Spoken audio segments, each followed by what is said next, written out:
Bizim üçün öncə müştəri prinsipinin əsasında müştərinin özü, istəkləri və müştəri məmnuniyyəti durur. Məhz bu prinsip əsasında biz proseslərimizi öz istəklərimizə uyğun deyil də, tam müştəri istəklərinə uyğun qururuq. Ümumiyyətlə belə bir anlayış var ki, müştəri həmişə haqlıdır.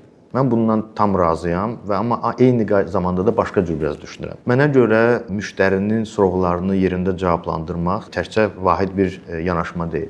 Bundan əlavə müştərilərin ehtiyaclarını əvvəlcədən də başa düşməyi, bu daha fərqli düşünməyə və daha düzgün addım atmaq üçün qəbul edirəm. İlk növbədə mütləq qaydada müştəri üçün əlçatan olmalısan. Müştərini səbirlə dinləməlisən, müştərinin problemlərini daha operativ və daha qısa yolla həll etməyə çalışmalısan. Amma ən əsas kritik məqam ondan ibarətdir ki, bunu o qaydada etməlisən ki, digər başqa müştərilər bu kimi problemlərlə rastlaşanda artıq sən buna hazır olasan və bunu kökündən həll etmiş olasan. Fikrimcə sonuncu prinsiplərdən biri də və mənə görə ən dəyərlilərdən biri də müştərini düzgün qiymətləndirməkdir. Bu nə deməkdir?